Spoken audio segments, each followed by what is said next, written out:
Stories from Foster Care is brought to you by the Irish Foster Care Association in association with the Department of Children, Disability and Equality.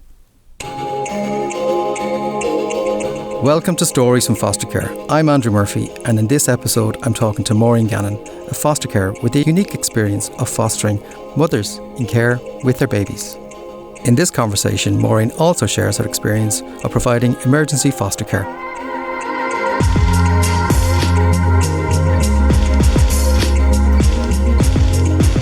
The whole of Arklow knows I foster, so if they have any toys or clothes that they don't want, they'll ask me, do I want them? They know I need them for children.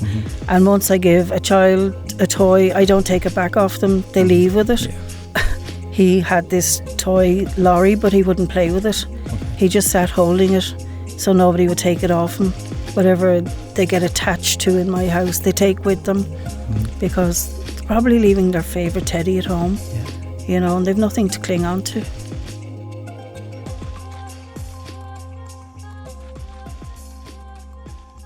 Maureen, thank you so much for coming in to our episode today. You're really welcome. I know you have a lifetime's experience of fostering behind you, and I'm really looking forward to talking to you about and finding out a little bit more about you and what took you into fostering, what keeps you in fostering, and some of those sharing some of those insights would be really appreciative of that. Thanks so much. Okay, thank you for inviting me.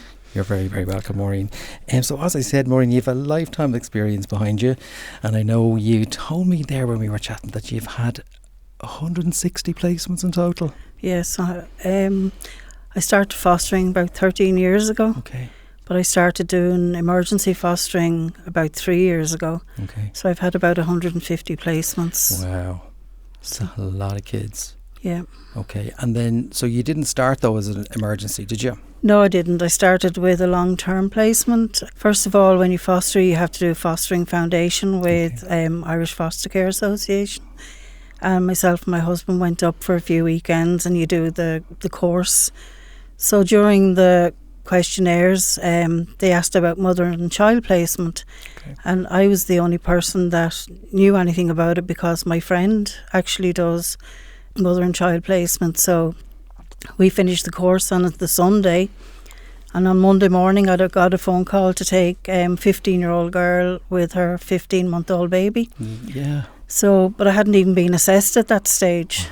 So I had to still be assessed. So this was in July, and it was the 12th of February, 8 months later, that we actually got approved, and they moved in. Wow.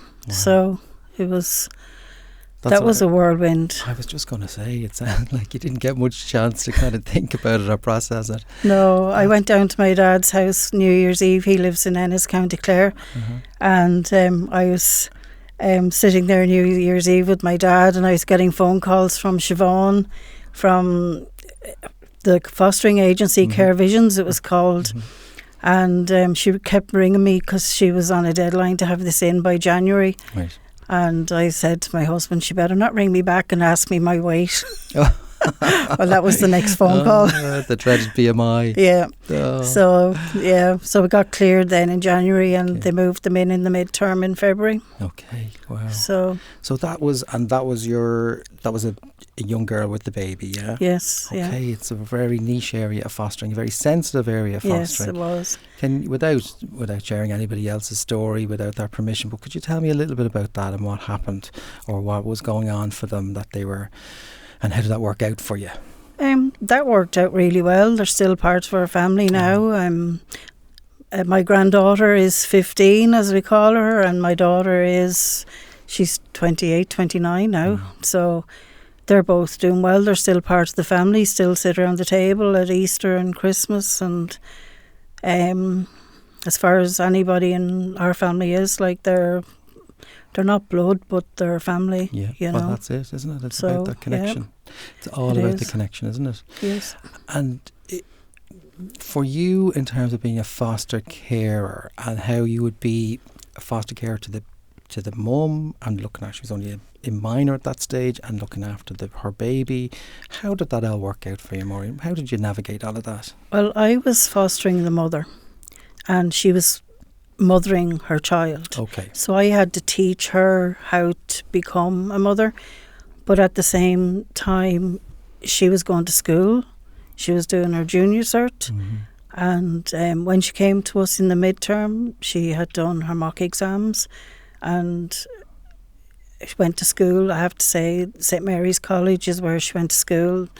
Fantastic school. They put everything they could, gave her every chance they could, and she ended up passing her exams, doing really well, and she's a great job now, and she's doing really well for herself. So she worked really hard, but how do you get the balance of working hard in school, having lots of homework, trying to mind a 15-month-old baby, learn how to be a mother and have a bond with the baby, and be a teenager?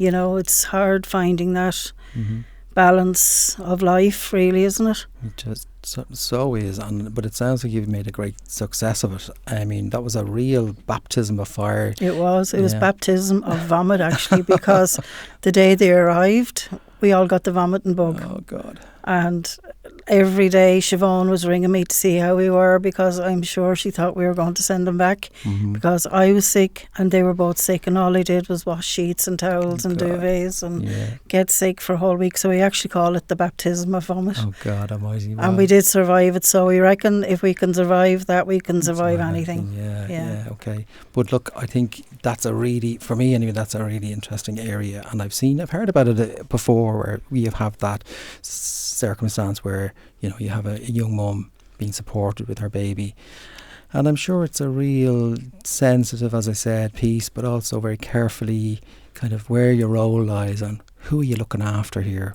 I suppose you have a responsibility to both, really, but for you had to focus on the mum and supporting her.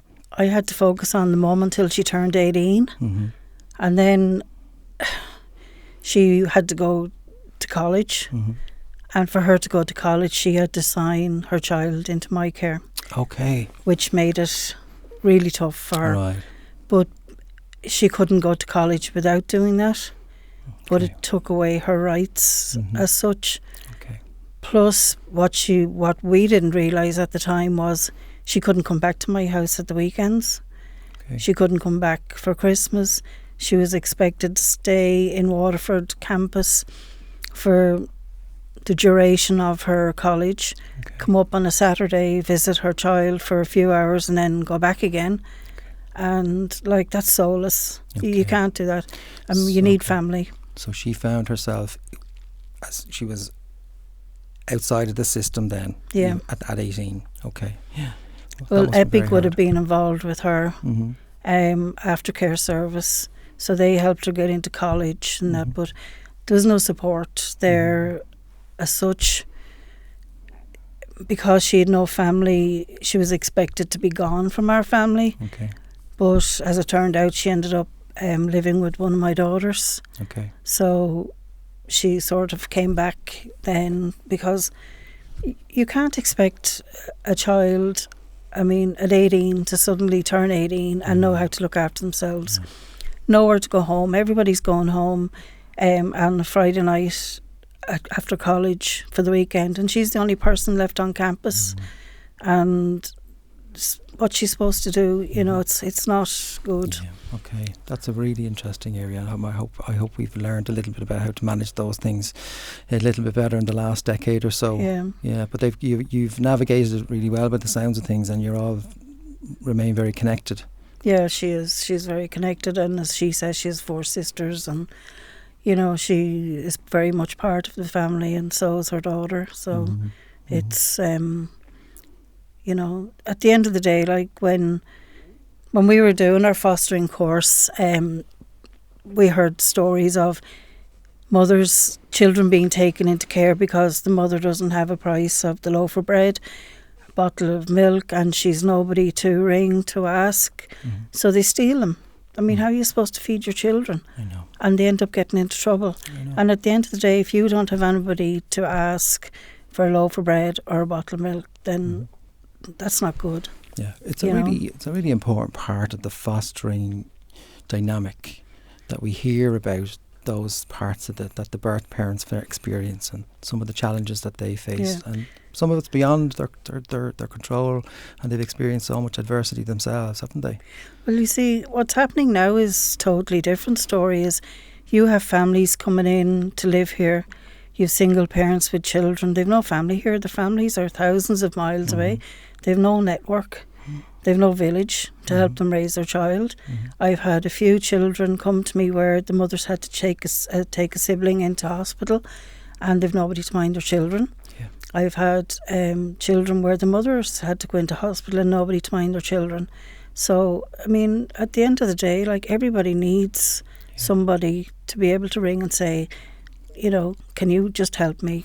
You know, and when you don't have that, like, it's hard. It's really important, and as I said, it's a really important area to refocus our thoughts around what brings children into care. And sometimes we make assumptions about that a lot, don't we? Yeah, it is. I mean, people say to me, oh, you're brilliant, you foster, and I couldn't do that. And I say, well, why can't you do that? Anybody can do it, and like, there's nothing special about me. I just do it because it's something I've always wanted to do. But people have this assumption that they couldn't do it because I couldn't look after a problem child. But it's not the children that have the problem. It's the parents that have problems, and the children are left dealing with it. And, you know, it's so tough on the children because they're taken away from family that can't care for them, but they still want that family. It's the only thing they know, and it's safe for them, even though it isn't safe. It's their safe place, and it's very hard. And, you know, it's funny, isn't it, that you mentioned that about safety, Maureen, and what we think about safety. Sometimes it can be very confusing because, like you say, familiarity and what a child is experiencing and what they're used to feels very safe to them. And in your experience of fostering, you talked to me about, I don't want to move on from that, but I think it's important to capture. So children have started to come to you on an emergency basis. Yes. And they're coming from an unsafe place. Yes. What is it that you think works to help them feel that little bit safer? Well, I have animals in the house. Okay. I have a dog. I have two dogs. One's Bella and one's Cuba. But Cuba is fantastic with children. Right. And I've also got tropical fish. And once a child comes in and they see the fish and they see the dog, they actually calm down. Right. So, like, first of all, when they come in, you have to, like, anybody that comes to my house has to like dogs. Okay. Because if you're afraid of dogs especially, then they can't come. So, first of all, because a lot of social workers are afraid of dogs, so you have to put them out. And then you ask, is it okay if I bring the dogs in? And as soon as they see the dogs, then, you know, the dogs make them welcome. But most of the time when they're coming with EPS, it's 1, 2 o'clock, 3 o'clock in the morning. So mainly all they want to do is just get a drink and go to bed. But then in the morning time, they come down, play with the dogs, and everything is fine. And talking about concept, you know, people think of fostering. I had a child ring me off a social worker's number to ask, did my house have windows? Because they thought they were coming to a prison. Okay. And it's going to be a dark place, and what was my house like? And then they found out I had a trampoline and everything. But children are afraid. They don't know what is, you know, they're just being taken away from their safe place, and they don't know what they're coming to, and it must be terrifying for them. It must be. I mean, I can only imagine just going somewhere, you know, when you've had the worst day of your life, and then you end up somewhere completely new, and everything just taken away from you. And it's those small things that you're talking about, the greeting from the dog, and what you're setting up, the morning greeting is just so important for them. I have a room full of teddies as well, because toys, because when they're leaving, like, toys aren't an essential thing. They're lucky when they arrive in my house. They're lucky if they have socks and shoes and a coat, because they're taken out of an emergency situation, and they just come as they are. So the whole of Arklow knows I foster. So if they have any toys or clothes that they don't want, they'll ask me, do I want them? Because they know I need them for children. And once I give a child a toy, I don't take it back off them. They leave with it. He had this toy lorry, but he wouldn't play with it. He just sat holding it. so nobody would take it off him. Mhm. And he had 2 brothers, and they were playing with a big box of Lego. Mhm. And I said, if you pick the Lego up, I said, you can take it with you. Okay. You know, so they happily did that, you Okay. know, so whatever they get attached to in my house, they take with them, Mhm. because they're probably leaving their favourite teddy at home, Yeah. you know, and they've nothing to cling on to. Yeah. And even if it is a lorry or whatever, a Mhm. teddy, like, it's something for them to hold, It's really you know. important, isn't it? That little piece of control and a bit of reassurance. Yeah. It's really important. So what's your setup, Maureen? So you take children in maybe on an emergency basis late at night. You're on call. Can you talk to me a little bit about that, about the whole thing of being an emergency foster carer? What does that look like on the day-to-day? On a day-to-day basis is like a lot of the time you get a phone call after 6 o'clock. Mm-hmm. And you'd say, I may have a child coming in, or a child has come in, and would you be interested in taking them? And sometimes they fit in your family and sometimes they don't. Like, I take older children to get them through the leaving cert. You know, I had a girl with me for the last year and a half doing her Okay. leaving cert. She's just gone to college. So that meant I couldn't take teenage boys because I already had a girl in the house. Of course. So who I have in the house depends on who I take. Right. So most times, not very often I can't take somebody because they know the situation and they know who I have. So they ring me up and I say, they give you what they know about the child. Just come into our care and we need somebody for the night. It's always just for the night. Mm-hmm. So I'd say, yeah, that's no problem, bring them down. So usually it takes about an hour and a half to 2 hours, because they have to be processed, as they call it. You know, the social workers have to get them, they have to bring them down, and depending on where they are, they're usually coming from Dublin or Kildare. I've had a baby come from Donegal. Wow. So they could arrive at 2-3 o'clock in the morning. So all you're doing then is just taking them in and just putting them to bed and keeping them safe. Sure. So then about 9:30 or 10 the next morning, you're getting a phone call from Five Rivers to see how everything is. And they will ring their social worker, and then the placement could be extended. Okay. So it depends. Sometimes they're going back to the family. As they say, they put a plan in place to help them, which is sometimes good. Sometimes they can't go back to the parents, so they have to find long-term or short-term for them. Okay. So they tend to only stay in emergency for a couple of nights until it gives the social workers a chance to find somewhere more permanent for them. Okay. And what way does that work for you? Are you on a rota? Can you say I'm taking a month off? Yes, what way does it you work for can. you? I do Mondays to Fridays at the moment because we have a family member that's not well. And my dad lives in Ennis, so I'm actually going to Ennis the weekend to see him. He's 90. Okay. So you can choose when you go on call. So you can do weekends, you can do Monday to Friday, you can do a month off, a week on, week off, whatever suits you. Okay. You know, so it is very much what suits you and your family, Okay. you know. Yeah. And I'd say a high enough demand. Huge demand for Right. us, like they're crying out for carers all the time. Okay. I actually, I have taken children from Ukraine as well. So I got a phone call to say they had a girl coming in off a plane, and could I take her? I said, sure, send her down. 10 minutes later, I got another phone call. Could I take another 17-year-old girl?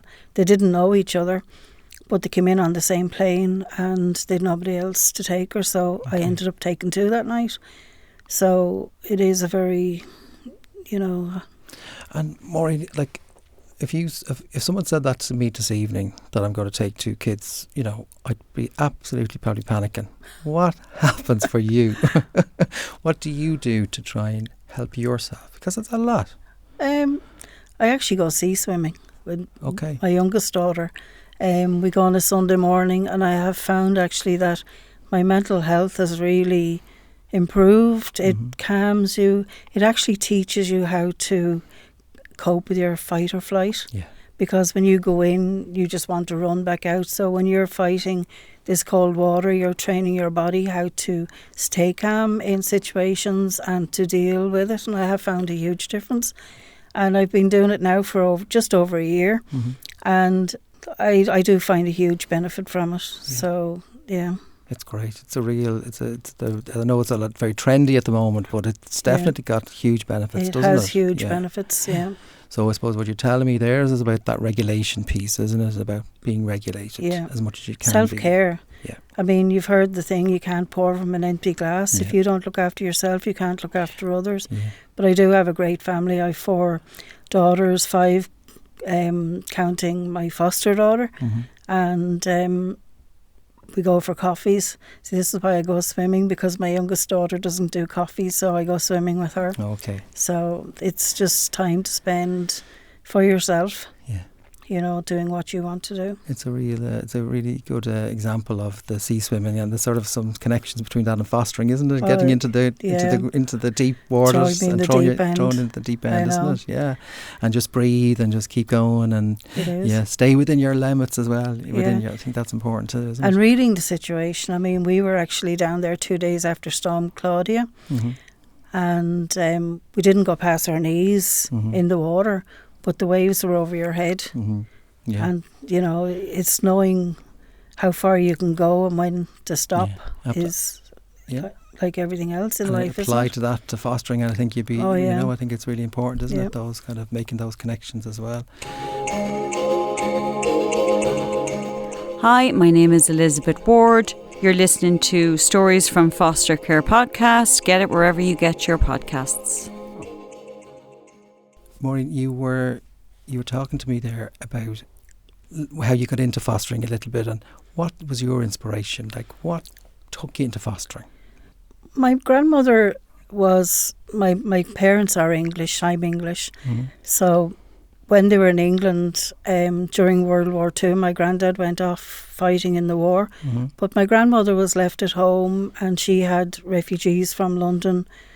And, you know, with all the ration books and everything, and like, you know, I don't know how they coped on the amount of food they had, feeding extra mouths. But it was instilled into my mother, because I never met my grandmother. She died just before I was born. But my mother was very much like that as well. Anybody who needed a bed, needed a dinner, you know, I mean, you have more than you need. You don't build a wall, you build a bigger table. Oh. You know, that's the philosophy. So I was reared with that. So, like, my mum's best friend was, they ran a children's home. I wouldn't say it was an orphanage, because there was nothing about it that was an orphanage. It was a children's home. And I spent my summers out there. It was the most fabulous place in the world, and they grew up. Where was that, with Maureen? us? That was in Avoca. It's called Avoca Manor. It's still there now. Okay. It's a fabulous place. It was my idea of heaven. And we were reared with all the children out there. When we went camping, we took some of them with us. And Auntie Betty, as we call her, would mind my sister, the baby, and we would take Robert with us. So, it was just an amazing place. So it's been instilled in me from a very young age. You know, like my mum would go into town. We lived in Arklow, which is about 10 miles away from Avoca. And they would come into Arklow, and if we weren't there, they'd open the back door and come in, make a cup of tea and a sandwich, and head off again. And I was actually talking to one of the men from the manor a few weeks ago, and he said he remember coming into our house and watching TV, because the aerial wouldn't work where they lived. So that's their memories of our house, is coming in to watch TV. But our house was always full, you know. So it was just, I remember saying to my dad that, you know, the time of Live Aid and all that, how I wanted to give to children abroad, Ethiopia and all this, and I wanted to sponsor them. And he said, why wouldn't you sponsor somebody in Ireland? He says, there's kids in Ireland that need you, and you can do more for them than you can do, because at the time there was all the speculation that the money wasn't going where it was supposed to be going. He said, you can do more for children in Ireland than you can do for them. And he was right. Yeah, wise man. He is. But it always also struck me when you're talking there, Maureen, about there's such a so many families have a similar kind of, not quite like you about the interesting stuff around the war, but a tradition of taking in somebody in the family or somebody, a real strong history of that and tradition of that in Ireland. And I think we forget that sometimes, how normal it actually is. I know. I mean, like my mum, when she went to bed, she'd never know who she'd find on the couch. Right. And like my friend, she'll say to you, Usher, her son, she'd come into the sitting room and there could be 4 bodies on the floor, and she'd leave a glass of water and go back to bed. You know, that is an Irish, that is a tradition. But then people have a fear of fostering, that they're taking in troubled children, children with problems.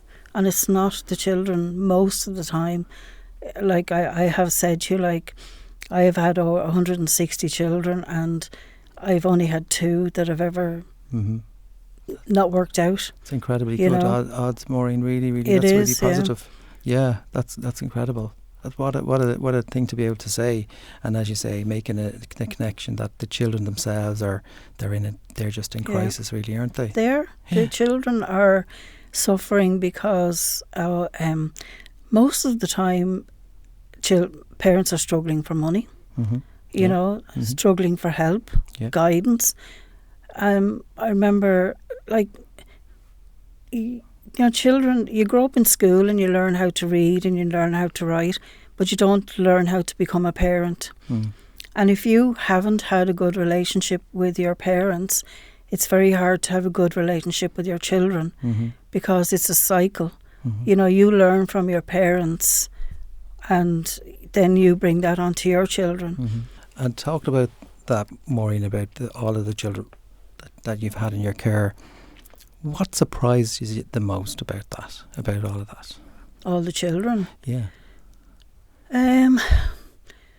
Most of them come, a lot of them don't want to go home. Okay. That surprises me. Right, okay. The biggest shock, I like 5 days before Christmas, a few years ago, I got a phone call to take 2 babies. And she said to me, I have 5 children here, 5 siblings. And I said, and you want me to take the 2 babies? And she said, yeah, well, you can't take them all. And she said, how many can you take? And I said, I can take 5. And she said, are you sure nobody's ever done that before? And I said, well, I have 3 bedrooms. I said, I have a bunk bed, twin bed and a double bed and a cot. So I said, I can take them. And I said, because the 8-year-old had been left babysitting the other kids, basically. Okay. So I had said, look, if that 8-year-old has been left looking after those kids, I need that 8-year-old to help me mind the kids. So I took them anyway. And then 2 nights later, I got another phone call. I have 4 kids. Can you take the 4? And I said, sure. So they went home Christmas Eve. But what really, really upset me was they didn't want to go home. And one of them was a 1.5-year-old little girl. And I couldn't put her down. She wouldn't, you know, she cried every time I put her down.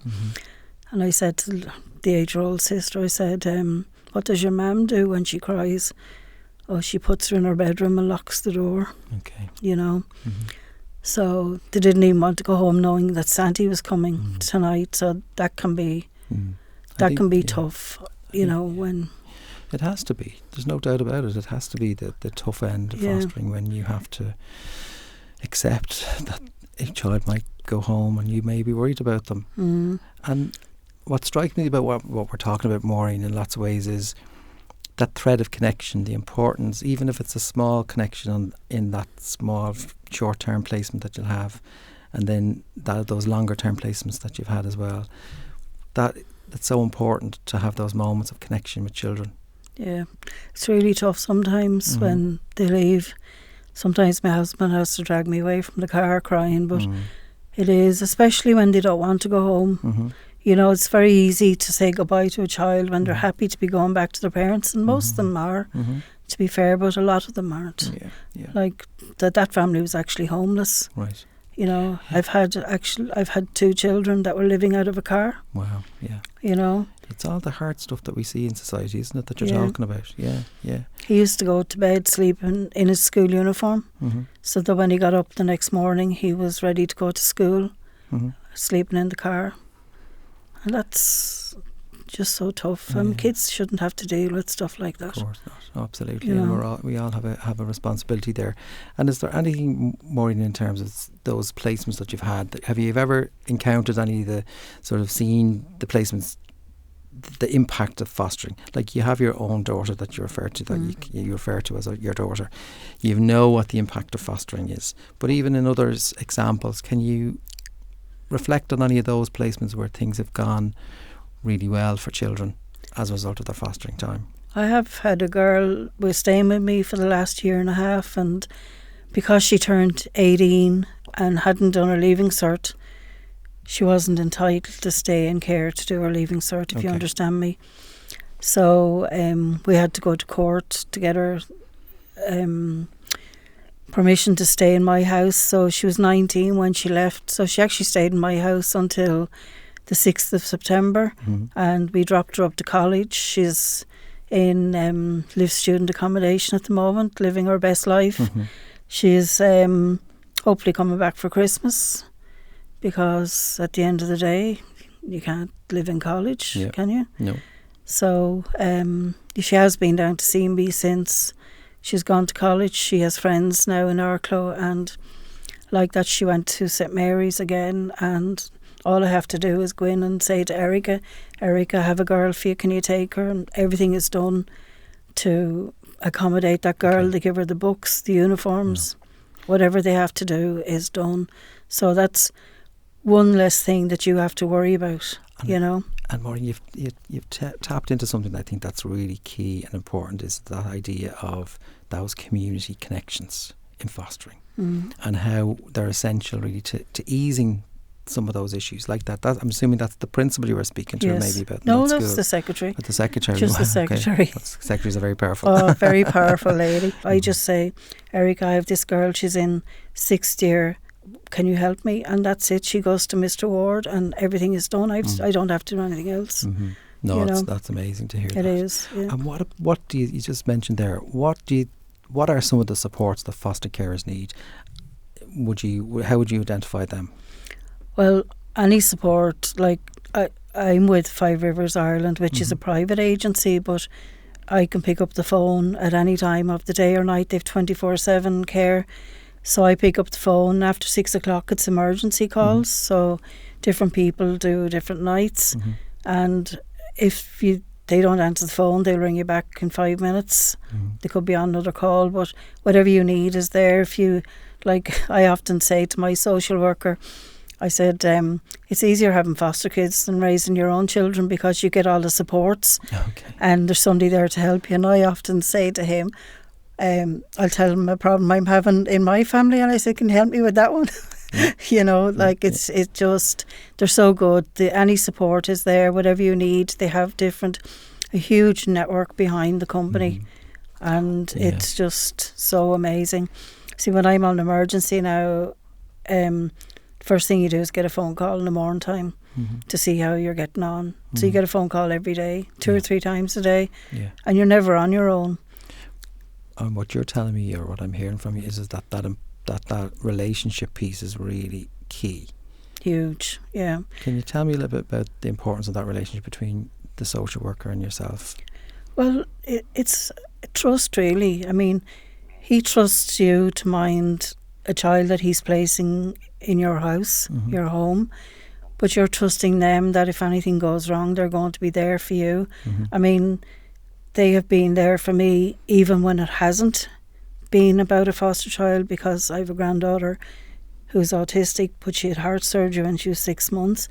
They support you through that. Okay. They support your family. It's not just me and my husband, it's my whole family. If anything happened to us tomorrow, I know that they would be there to do whatever they could to help us, because they take such great care of the foster carers and their families. And it really is, it's just the knowledge that you've got somebody's got your back. Yeah. You know, and you're not doing this on your own. Yeah. You know, Yeah. because I know somebody, and she said to me, "Oh, I can't do that. You have a great network of people, and you've so much help, and I couldn't do that. I'd be on my own." But you're not on your own, and anything you need, all you do is pick up a phone and ask, and whatever they can do for you, they will do. Okay. You know, That's great. So it is. That's really good. But I think you've been working a long time alongside that social worker, have you? Oh yes, yeah. His first case and my first case happened the same day. Okay. So it's just funny. But I had a young girl staying with me. It was my very first emergency placement, and she'd been with me for 5 or 6 days, and it was coming up to a bank holiday weekend, and she was getting on great with my 2 granddaughters, and Alana was still living with me at the time, and my other granddaughter Aurora spent a lot of time there because they're so close, they're like sisters. But this girl came to stay, and she got on so well with them that she actually wanted to come and live with me. Okay. But because I had Alana, I couldn't take another long-term placement. I can only do EPS. So she wanted to come and live with me basically, and couldn't. So she ran away. So I had to ring emergency services, and Gus, my social worker, answered the phone, and it was his first emergency placement as well. So it worked out okay in the end. But yeah, it's just nice to know that when you don't know what to do, there's somebody there at the end of the phone who does know what to do, and they're there. They'll stay on the phone and they'll guide you and tell you how, you know, because sometimes before I started sea swimming, especially, like when you do have an emergency, your brain freezes and you don't know what to do, you know. And the first thing is, you know, like I'm there chasing this 13-year-old girl around the town, trying to keep her safe. My husband's driving behind me in the car with Alana in the car, and it's just, you know, you do what you have to do. Yeah. So. Again, Maureen, I think we're touching on that thing, the importance of being able to have that, whether it's just that quick call or whether it's the sea swim, but that time to regulate how you're feeling. That flight and fight thing is really, it is, being able to get a grip and an understanding of how that impacts is really important, isn't it? Well, it's now they've fight, flight and freeze. Yes. I know I froze in the water on Sunday, but that's a different. But you do freeze. Your brain freezes, and it's instilled into you. Like, you just ring 5 Rivers, ring the number, and they will tell you what to do, because sometimes you don't know what to do. Yeah. You know, what do I do now? And my fear was, like, I'd taken her to the beach. Will she go to the beach? If she goes to the beach, it's getting dark now. I won't be able to see her. There's no lights down there. So I couldn't come up with a solution on how to fix this. So I had to ring somebody, and they had to they just sort of fixed everything, you know. So crucially important to be able to do that. Yeah, it is. Yeah. And the sad thing is that she just kept saying, like, why does she care? My own mother doesn't. You know, like, I've known her a week and she cares more about me than my mother does. So that's tough. It is. You know, so, and it's tough on children that, as I said, like, your norm is what you have at home, but then you go away and you see something different. And sometimes it's heartbreaking for children to realise that what they're experiencing at home isn't what most kids have. You know, there is a different, you know. Maureen, you're talking about some challenging stuff, some challenging experiences, some heartbreaking little stories there, and in some respects I'm like, what would you be? You seem quite continue to be motivated around. You seem to be quite invigorated by it still. What would you say keeps you going in that, apart from the sea swimming? You've talked about the communities, the small acts of kindness and understanding the community. What else works for you? What else do you think keeps going? I go dancing. Yeah. My 2 youngest daughters are dance teachers. Okay. So the youngest, Laura, she started up her own business, and Fiona, the next girl, she actually does different dance classes. So she does Latin and ballroom, where Laura does yoga, Pilates, step classes, Broadway boogie, things like that. So that tends to, that, you see, when you go dancing, your brain switches off. You know, you're not wondering what you're doing for dinner, that's your time for yourself. Plus the network of people there. You've all these wonderful women, and I just, you know, anybody who needs anything, you know, they're just there for you, and we're all there for each other. So it's just, you know, a great network when you have a group of people, like-minded people, you know, and you've somewhere to go. It does keep you going. You know. So. Yeah, no, that's really interesting, Maureen. What you're really kind of hitting on for me is again those importance of connection, the self-care. And even though you don't really, it's nice that you're talking about it. I didn't go and do my deliberate self-care. It's something that's happening naturally. You're going to your dancing, you're going to your sea swims. It's restoring you, and it's really, really important. Really, it's great to hear. Really, really, really positive. So look, you've taken us on a real journey of foster care over the years, and very interesting kind of examples. When you look back, Maureen, would it be okay to ask you what makes you proud? Proud. Well, I'm still in contact with some of the girls, especially, and knowing that I've given them a chance to have a different, better life than they knew, that means everything. You know, when you know that if they need help, that they will contact you, and they have somebody there that can help them, and they know that if they just need to make a phone call to say to somebody, oh, I'm not feeling great, then they know somebody will pick up the phone. Because, you know, everybody just needs that one person to be there for them, and no matter what, that, you know, if you need somebody, they're there, and that makes the difference. It's a lot to be proud of, Maureen. Yeah. It really is. It's a great legacy that you're having there. There'll be lots of people, there'll be a few people maybe listening who'll be thinking about fostering. And listening to your story, hearing the ups and downs of it all, the positives, anything that you would like to say to those people who are contemplating fostering? Well, if anybody is thinking about it, there is actually online programs that you can look at to see what fostering is all about, because people think, I can't do this, so I'm a single person, I can't do it.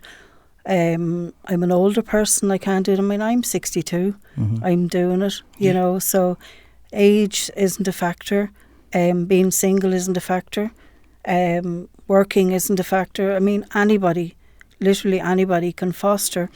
And what I say to them is, go and find out about it, because at the end of the day, if you do find out about it and it's not for you, what have you lost? A few hours. But if you do find out about it and you think, maybe I could do this, then somebody's going to benefit. You know, a child will benefit, but you will benefit as well, because like children bring joy to your life, you know, and there's a lot of people out there who are actually living on their own and they're lonely. And you know, a child brings back joy to a house, you know, and it just solves two problems. Maureen, you know? Maureen, that's a really lovely note to end things on. Joy, and bringing joy into your life. And I know that you've brought joy to so many people's life. So yeah, it's been really lovely to talk to you about all of that, your different experiences, and you're a real passionate advocate for the fostering community. So thank you for that as well. And I've really enjoyed speaking to you about all of that. Thanks for having me. It's been a pleasure. Thank you so much, Maureen.